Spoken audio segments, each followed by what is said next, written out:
Rero Imana y'amahoro iguha imbaraga zo kuvuga neza, iguha imbaraga zo kwatura ibintu bikomeye ku buzima bwawe, iguha imbaraga zo kwatura kuri umutsinzi, iguha imbaraga zo kwatura kutazatsindwa, iguha imbaraga zo kwatura kutazaneshwa bene ubuzima. Ariko biratangaje kuntu Imana ivugana nawe bikarangira ugiye mu mutima wo kutizera, bikarangira ugiye mu bihe byo kutizera, ugatangira kuvuga ngo ntabwo ubizi niba byashoboka, ngo ntabwo ubizi uko uzabaho, ngo oya, ugomba kubaho mu izina rya Yesu kuko Imana yavuze ubuzima. Iyo Imana yavuze ubuzima ntabwo iba yavuze urupfu. Tezo mu izina rya Yesu, ongera uhamagarwe na telefone y'umugisha, ongera uhamagarwe n'abanyamumaro, ongera ubone icyerekezo mu izina rya Yesu Kristo, mu izina rya Yesu Kristo. Atabine stansori kotaya tirifomina gra atakusaya mando stan neta kutashaini mina gloria zeneku wa mando ya sika, ongera ubone icyerekezo.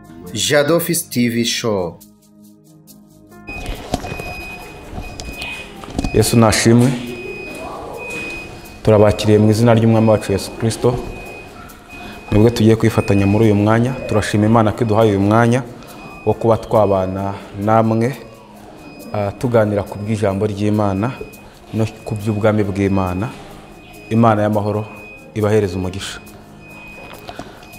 Uyu munsi rero nzanye ijambo rivuga ngo imbaraga z'ururimi. Yesu nashimwe bene data. Hari igihe rimwe na rimwe tujya dusenga ariko ntitumenye imbaraga z'ibyo tuvuga. Ariko Yesu afite imbaraga zo kuguhesha kurema, kuko Bibiliya bivuga neza ngo ibyo muzatuza akanwa kanyu ngo ndi mu ijuru nzabyumva mbikore. Iravuga ngo icyo muzanga mu isi ngo mu ijuru kizangwa, ngo kandi nicyo muzemeza mu isi mu ijuru kizemerwa. Yesu nashimwe. Turashima Imana kubw'uyu munsi mwiza yaduhaye. Turashima Imana kubw'uko yabashije natwe kuduhagarika ahera hayo, tukaba turi kuvuga ineza yayo. Yesu nashimwe cyane. Imana y'amahoro nishimwe. Turabakiriye rero mu izina ry'umwami wacu Yesu Kristo, mwiyumvemo ikaze. Ndagira ngo dufatanye gusoma aya magambo ari muri Yobu, ibice 42 umurongo waho wa mbere. Dusome. Nawe ufate Bibiliya yawe usome mu izina rya Yesu Kristo. Muri Yobu bice 42 umurongo waho no wa mbere. Dusome mu izina rya Yesu. Haragize ati, maze Yobu asubiza Uwiteka ati, nzi yuko ushobora byose kandi ari nta kibasha kurogoya imigambi yawe. Amen. Yesu nashimwe. Ijambo ry'Imana riratubwiye ngo azi neza, niko Yobu yabivuze, ngo azi neza ko ishobora byose kandi ari nta kibasha kurogoya imigambi yayo. Ibi ngibi bene data yabivugiye iki? Yabivuze igihe yari afite ukwizera mu mutima we, ariko iyo usomye neza hatangira ngo Yobu yihana. Yesu nashimwe. Hari igihe umuntu rimwe na rimwe ajya aba mu buzima bwo gusenga Imana, bwo kwinginga Imana, ariko yaca mu bibazo, yaca mu ntambara, yaca mu bigeragezo, akagira ngo ni Imana ibyohereza. Oya, ntabwo ari Imana ikoherereza kubaho nabi, ntabwo ari Imana ikoherereza uburwayi, ntabwo ari Imana ikoherereza igisebo, ntabwo ari Imana ikoherereza intambara, ntabwo ari Imana ituma bakwanga. Oya, ntabwo ari Imana. Ijambo ry'Imana narisomye rirambwira ngo izi byo yibwira kutugirira ngo ni byiza si ibibi. Mu migambi y'Imana habamo ibintu byiza, ariko rimwe na rimwe mu migambi y'Imana njya nkunda kubibwira abantu, ubushake bw'Imana bene data burasharira. Gusenga ni imbaraga zitwinjiza mu gukomeza kwizera Imana. Yesu nashimwe. Ariko rimwe na rimwe mu gusenga habamo intambara yo kutamenya ubushake bw'Imana. Kubera iki rimwe na rimwe bigenda gutyo? Umuntu yasenga ariko atizera biramugora cyane kugira ngo amenye ubushake bw'Imana. Harimo abantu basenga ariko batagira kwizera muri bo. Agasenga ariko yamara gusenga imbaraga zisenga ibyo yasenze, akabatangira kuzatuza mu kanwa ke, avuga ngo simbizi Mana, sinzi uko biri bwaze kugenda, simbizi nimba noneho bucya, kandi wasenze Imana, wizeye Imana. Nicyo cyatumye Yobu, Bibiliya itangira avuga ngo Yobu yihana, akavuga ngo nzi neza ko ushobora byose kandi ari nta kibasha kurogoya imigambi yawe. Yesu nashimwe. Rero bene data, mu mbaraga tugiramo n'imbaraga zo kwatura, tukagiramo n'imbaraga zo kuvuga. hari igihe rimwe na rimwe amagambo tuvuga ari yadukurikirana kubera iki icyo akanwa kawe katura inshuro nyinshi n'iki iteka ryose wubakiraho ubuzima bwawe. Yesu nashimwe. Rero Imana y'amahoro iguha imbaraga zo kuvuga neza, iguha imbaraga zo kwatura ibintu bikomeye ku buzima bwawe, iguha imbaraga zo kwatura kuri umutsinzi, iguha imbaraga zo kwatura kutazatsindwa, iguha imbaraga zo kwatura kutazaneshwa. Bene data, hari igihe umuntu asenga kubera kwizera gukeya agatangira kuvuga ngo ntabwo abizi nimba ari bwashoboka, ntabwo abizi nimba biri bwakunde. Bigomba gukunda mu izina rya Yesu. Imbaraga z'ururimi rero uyu Yobu yarazigize. Nagira ngo Bibiri ibanga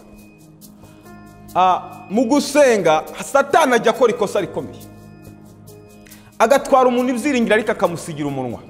Kuvuga ni imbaraga zikomeye. Umugabo bita Baruturumayo ntabwo yabonaga ariko yarumvaga akanavuga. Hari igihe tubamo utabasha kubona. Iyo utabasha kubona rero ntabwo ubona ibyiza Imana iri gutegura imbere yawe, ariko ubasha kumva amakuru y'Imana. Iyo ubasha kumva amakuru y'Imana uba ufite umugisha mwinshi wo kumenya rwose ko Imana igihari, yo kumenya yuko abantu b'Imana bakiriho, wo kumenya yuko Imana iri mu ruhande rwawe. Iyo ungize undi mugisha ukaba uzi kuvuga, bene data ndabashishikariza uyu munsi mubashe kumenya kwatura amagambo akomeye mu buzima bwawe. Hari igihe usenga ukaba mu buzima bwo kwatura ibibi buri gihe, ukaba mu buzima bwo kwatura ko agahinda ari we kagenewe, ukaba mu buzima bwo kwatura ko utazi uko bizamera mu buzima bwawe, ukaba mu buzima bw'amateka yahashije uvuga ngo niko mu muryango twebwe tumera. Hoya ntabwo ariko mu muryango bimera, ntabwo ariko mu muryango bigomba kumera, ntabwo ariko muri famiye bigomba kumera, ntabwo uburwayi bugomba kukubaho iteka. Ugomba kwatura ko ukomeye. Abari muri Yesu Kristo baba bahindutse icyaremwe gishya, ngo ibya kera biba bishize. Iyo ibya kera bishize haza ubuzima bushya. Yesu nashimwe. Ugomba kumenya uwo uriwe muri Yesu Kristo, ugomba kumenya ko ukomeye muri Yesu Kristo, ugomba kumenya ko uri umutsinzi. Yesu yaradutsindishirize, aratuneshereza, atura ibintu bikomeye. Nagira ngo mbabwire, iyo wigeze yavuga ijambo rikomeye, aravuga ngo yizeye neza ko umubiri we numara kubura ngo azareba Imana afite undi mubiri. Kandi uyu mugabo wabivuze yari yarabemze, niko biritubwira. Nta buzima yari afite mu bizagaragarira mu maso y'umubiri, ariko mu maso y'umwuka yabashaga kureba undi mubiri. Hari igihe bene data tutabasha kureba ibindi byiza Imana iri kudutegurira, ariko mu izina rya Yesu uyu munsi ndagusengera kugira ngo ubashe kubona ko imbere yawe hari izindi nzira. Nkunda kubwira abantu, iyo Imana ikivuga haba hakiri ubuzima. Rero iyo Imana ikivugana nawe haba hakiri ubuzima. Iyo cyumva ihumura ry'Imana haba hakiri ubuzima. Ariko biratangaje kuntu Imana ivugana nawe bikarangira ugiye mu mutima wo kutizera, bikarangira ugiye mu bihe byo kutizera, ugatangira kuvuga ngo ntabwo ubizi niba byashoboka, ngo ntabwo ubizi uko uzabaho, ngo oya, ugomba kubaho mu izina rya Yesu kuko Imana yavuze ubuzima. Iyo Imana yavuze ubuzima ntabwo iba yavuze urupfu. Iyo Imana yavuze gukira ntabwo iba yavuze uburwayi, ntabwo agahinda kagomba kuguherana. Imana yavuze ko ikumaze agahinda. Iyo Imana ikivuga gukora kwayo kuba kugihari, iyo Imana ikivuga ihumure ryayo iba ari ku buzima bwawe. Ongera wubura amaso, ongera urebe aho uri kugana. Bene data, banza urebe rwose mu mutima wawe, ubanze wisuzume, wigenzure neza, urebe nimba amagambo watura atagutsikamira kujya mu masezerano. Kwatura agakiza cyangwa se kwatura ko Yesu ari umwami byo bisa ntibihagije. Birakwiye yuko wongera ukagira imvamutima mu mutima wawe zikumvisha yuko ibyo wasezeranyije n'umwami Imana bigihari. Kandi iyo Imana ikiri kuvugana nawe, iyo ikiri kumva ihumura ry'Imana, iyo ikiri kumva abantu b'Imana, ubuzima buba bugihari. Bene data, ubuzima buracyahari. Nta gahinda, nta rupfu, nta mubabaro, ubuzima buracyahari kuko umwami Imana aracyavugana natwe. Yesu aracyavugana natwe. Imana iracyumva amasengesho yacu, turacyasenga bikumvikana, bivuze ngo ubuzima buracyahari. Iyo Imana rero kivugana nawe ubuzima buba buhari. Yesu nashimwe. Imana y'amahoro uyu munsi yongere kwiyereke, uyu munsi Imana yongere kugenderere mu bitekerezo byawe, mu magambo wagiraga kuvuga ko bidashoboka. Hoya birashoboka. Kuvuga ko bidakunda bigomba gukunda, kuko ni Imana yagushyiriyeho imirimo. Bibiliya iravuga ngo turabo yaremye, ngo ituremeye imirimo myiza muri Kristo Yesu. Nagira ngo abwire bene data, nta kigeragezo na kimwe iteka ryose kizanwa n'Imana, kizanwa na Satani, ariko kikaza ku bantu b'Imana. Kuko Satani asaba abantu b'Imana, yarangiza kubasaba akabagerageza.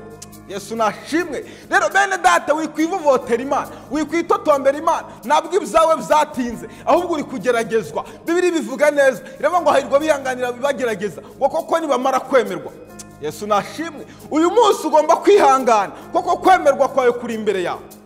Bene data, komera, shikama, komeza wizere umwami Imana. Ibyo yavuganye nawe birahari. Komeza uvuge ngo nanjye nzi neza ko umunsi wanjye uzagera, igihe cyanjye kizagera, Imana y'amahoro ikongera kuzura ubuzima bwanjye. Nagira ngo babwire bene data, kuzurwa n'Imana bitandukanye cyane n'ibyo twibwira mu mitima.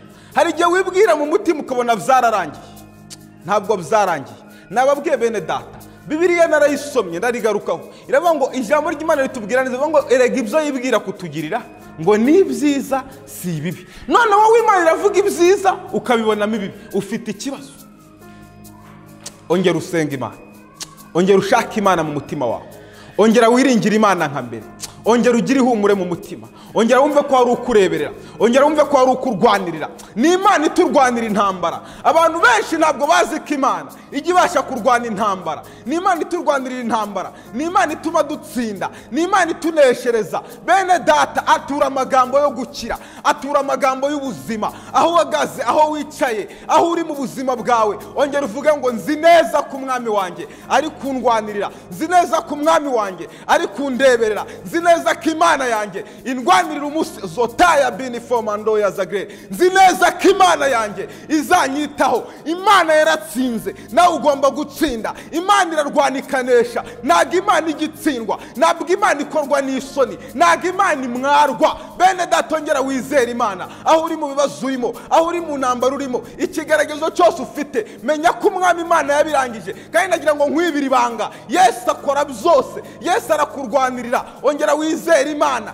kandi mu kwizera Imana wongera ukora ibyo Imana ishaka, wongera uve mu byaha, wongera ndagira ngo mbibire ibanga bene data. Bibiliya bitubwira neza, iratubwira ngo dore kubaho Uwiteka. Ibyo ngibyo byonyine nibwo bwenge. Ntabwo kumenya amashuri menshi, ntabwo kugera ahantu kure, ntabwo gusoma ibitabo cyane, ari ubwenge. Bibiliya iravuga ngo dore kubaho Uwiteka, ngo ubwo nibwo bwenge, ngo kandi kuva mu byaha ngo niko kujijuka. Nagira ngo nkwibire ibanga bene data, ongera ugire amagambo agutsindishiriza, ongera umenye ko Uwiteka kumwubaha ari ubwenge byonyine. Birahagije kugira ngo Imana ikurwanirire. Yobu yubashye Uwiteka mu ntambara, Yobu yubashye Uwiteka mu bigeragezo, arangije ahamya Imana ye no mu gihe bitashobokaga. Shadraka, Meshake na Abedenego ngo barangije babwira umwami, baramubwira ngo uko bizagenda kose ntidushobora kubarira ikigirwamana.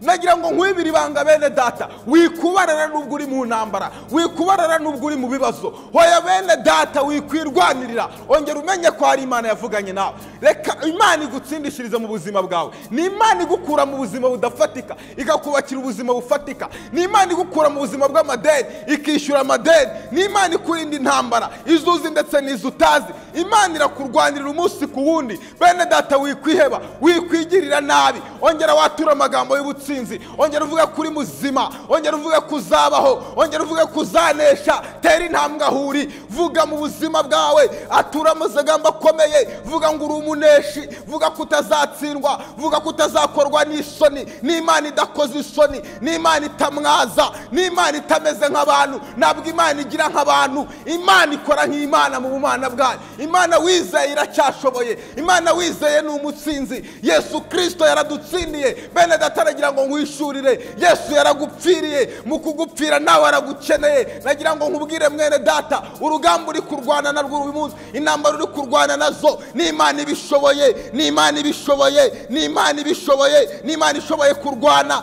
kandi ikanesha, itabaruka n'intsinzi. Ni Imana twabonye. Ibuka igitondo kimwe Imana yarakurengeye aho bitashobokaga, Imana yarakurwaniriye. Ongera wibuka Imana, ongera wibuka Imana mu bihe byawe byashize. Ongera wibuka Imana nta cyerekezo, ongera wibuka Imana ntacyo kurya, ongera wibuka Imana ntacyo kwambara, ongera wibuka Imana ntabwo Imana yagutererana. Uyu munsi wa none cyagiye yarakwiyeretse, n'uyu munsi iracyahari. Iyi Imana ikivuga gukora kuba kugihari, iyi Imana ikivuga ubuzima bubuhari. Ndatura ubuzima mu izina rya Yesu Kristo. Nawe aho uri haguruka watura ubuzima, aho uri kuburiri, aho uri mu nzu, aho uri mu biro, atura ubuzima. Vuga ngo ndakomeye, vuga ko utazatsindwa, vuga ko utazaneshwa, vuga ko nta kizaguhangara mu izina rya Yesu Kristo, mu izina rya Yesu Kristo. Yesu umutsinzi, Yesu urwana akanesha, Yesu turwanira intambara izo tuzi n'izo tutazi. Ni Imana ibishoboye, ni Imana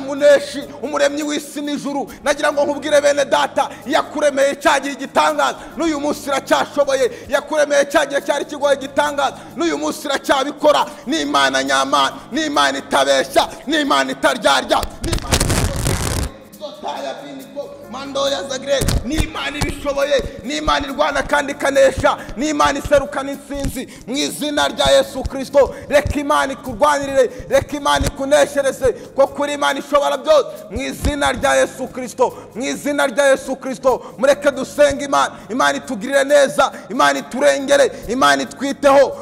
Haguruka huri ufate ku kibazo cyawe, werekeze umutima ku ntambara yawe, werekeze umutima ku rugamba uri kurwana. Imana ikurengere, Imana ikwiteho uyu munsi wa none. Imana yongere ikwereke ukuboko kwayo, ikwereke ukuboko kwayo, ikwereke ukuboko kwayo, koko ari Imana ibishoboye, koko ari Imana ibishoboye, koko ari Imana ibishoboye. Mana, mu izina rya Yesu Kristo, tugiye gusenga. Haguruka huri, tugiye gusenga aho wicaye, tugiye gusenga aho uryamye, ku kibazo ufite, ku burwayi bwawe, ku ntambara, ku madeni. Beka wongere urebe ikibazo ufite, ni wowe uzi ikibazo ufite, ni wowe uzi intambara uri kurwana. Ongera wite, ongera wowe wa muntu uri kunde, wemwe turi gusenga. Haguruka huri, ufate ku kibazo cyawe, uwerekeza amaso ku kibazo cyawe, werekeza amaso ku kibazo cyawe, ibyiringiro byawe ubishyire ku Mana. Nawe urangiza uhaguruke dusenganira isengesho. Twature ubuzima, twature gukomera,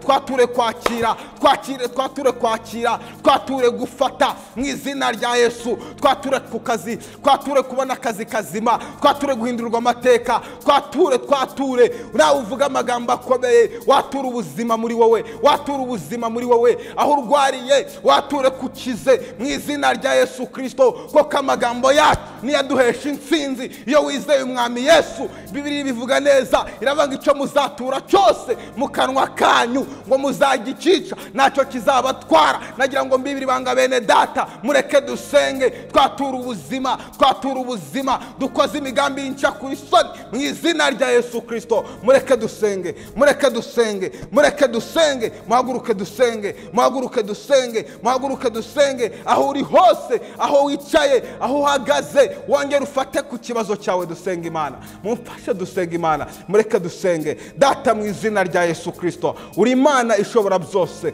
uri Imana nyamana, uri Imana iserukana intsinzi. Ndasengera mwene data mu izina rya Yesu Kristo, reka wongere umusubizemo ibyiringiro, reka wongere umwambike imbaraga, reka Uwiteka mwami nyagora ku ngoma. Ijambo ryawe ribivuga neza, riravuga ngo ni wowe ujya ubasha kurwana kandi ukanesha. Natwe turasenze mu izina rya Yesu Kristo, wongere uneshereje mwene data, wongere umukize, wongere umusubizemo ibyiringiro mu izina rya Yesu Kristo. Wongere umunezeze kandi imbaraga zawe zikorane nawe, uburinzi bwawe bugere kuri we mu izina rya Yesu Kristo. Mwene data ndamusengeye aho aryamye ku buriri, aho arwaye, Uwiteka ndasenze mu izina rya Yesu Kristo. Ndasenze ngo umukize mu nda bikomeye, ndasenze ngo umukize uyu mutwe, ndasenze ngo umukize diyabete, ndasenze ngo umukize mwami ko kuri Imana ikiza. Ndasenze ngo irandevu yo kubagwa uyihagarike mu izina rya Yesu, uyihagarike mu izina rya Yesu, uyihagarike mu izina rya Yesu. Mwene data ndamusengeye ahangaha hari mu biro, data ndamusengeye, reka intambara ari kurwana nayo mwana mu izina rya Yesu, reka bari wowe umurwanirira, reka bari wowe umwitaho, reka bari wowe umurengera. Mwene data ndamusengeye kuri iki kibazo cy'amadeni, reka umwishyurira amadeni mu izina rya Yesu Kristo, mu izina rya Yesu Kristo. Ujye ubasha guca inzira aho zitari, ongera umucira inzira, ongera umucira inzira. Mwene data ndamusengeye ahangaha arwariye umutwe, data ndasenga mu izina rya Yesu. Uyu nguyu wabuze icyerekezo, nawe ndagusengeye mu izina rya Yesu Kristo, bona icyerekezo mu izina rya Yesu. Ongera uhamagarwe na telefone y'umugisha, ongera uhamagarwe n'abanyamumaro, ongera ubona icyerekezo mu izina rya Yesu Kristo, mu izina rya Yesu Kristo. Atabine stansori kotaya tirifomina gra atakusaya mandostan neta kutashaini mina gloria zeneku wa mando ya sika. Ongera ubona icyerekezo mu izina rya Yesu, ongera ubona ubwiza bw'Imana, ongera ugira ibyiringiro muri Yesu Kristo. Data, mwene data ndamusengeye uyu nguyu waguye mu byaha, uyu nguyu waguye mu byaha, ndamusengeye mu izina rya Yesu. Reka ubuntu bwe bwongere bumukoreho, reka imbaraga ze zongere zimugarure mu izina izina rya Yesu Kristo. Reka wongere umusubizemo ibyiringiro, reka wongere umugirire neza, kandi ijambo ryawe rikorere muri we, umuco wawe umugaragareho mu izina rya Yesu Kristo, mu izina rya Yesu Kristo. Ndakubita hasi uyu mwijima, ndakubita hasi uyu mwijima. Umuririmbyi yabivuze neza, yaravuze ngo mu gihe hagize icyaza nyamara ngo kikanesha inzira yawe, ngo cyangwa kikandemerera muri uru rugendo, aravuga ngo uzaze uca uwo mugozi. Ndaca umugozi w'uburwayi, ndaca umugozi wa karani, ndaca umugozi wo kubura urushako mu izina rya Yesu Kristo. Mushiki wanjye ndamusengeye, ndagusengera mu izina rya Yesu. Reka hura ubona urushako ruzima, reka hura ubona umugabo. Nawe mwene data warembejwe n'urugo wumva ugiye kurusohokamo, ndasenga mu izina rya Yesu Kristo. Ndasenga ngo Imana iguhera amahoro mu rugo rwawe, ndasenga ngo Imana ikugirire neza, ndasenga ngo Imana ikurwanirire mu izina rya Yesu Kristo. Ni Imana ibasha kurwana kandi igatsinda, nawe wabuze icyo guha abana. Ndasenga mu izina rya Yesu kugira ngo Imana igucire izindi nzira, kugira ngo Imana igucire izindi nzira. Haracyari izindi nzira zitamenyerewe, haracyari izindi nzira Imana igica mu izina rya Yesu Kristo. Mu nzira twege tujya tuvuga igihumbi, na nyuma y'izo nzira hari izindi nzira. Imana igucire izindi nzira, Imana igucire izindi nzira, Imana iguhuze n'igifatika, Imana iguhuze n'igitangaza cyawe, Imana iguhuze n'isezerano ryawe mu izina rya Yesu Kristo. Reka Mwami mu izina rya Yesu Kristo urengera ubwoko bwawe kandi ubiteho Mana mu izina rya Yesu. Urakoze Data, komeza kubarengera, komeza kubitaho, kandi Mwami mu izina rya Yesu Kristo ubwo tuzongera kusengana nabo, ubwo uzongera kuduhuza nabo, tuzashima izina ryawe. Uwiteka Mwami nyagura ku ngoma, tuzishimira igitangazo ukoze muri bo. Ndishimwe Mwami nyagura ku ngoma, tuzagushima koko hari ukijije umugongo, tuzagushima koko hari utahaye akazi, tuzagushima koko hari urindiye mu biro bye, tuzagushima Uwiteka, tuzagushima koko hari imishahara utanze ku buzima bwawe, tuzagushima koko hari ukwe mu gisekuru cya karande. Data mu izina rya Yesu Kristo turagushimiye Uwiteka, turagushimiye kubw'uru rugo urinze, turagushimiye kubw'aya mahoro utanze mu rugo mu izina rya Yesu Kristo. Ngaho ukomeza kuganza, komeza gutegeka. Urakoze ko kubikoze, ni mu izina rya Yesu Kristo, amen.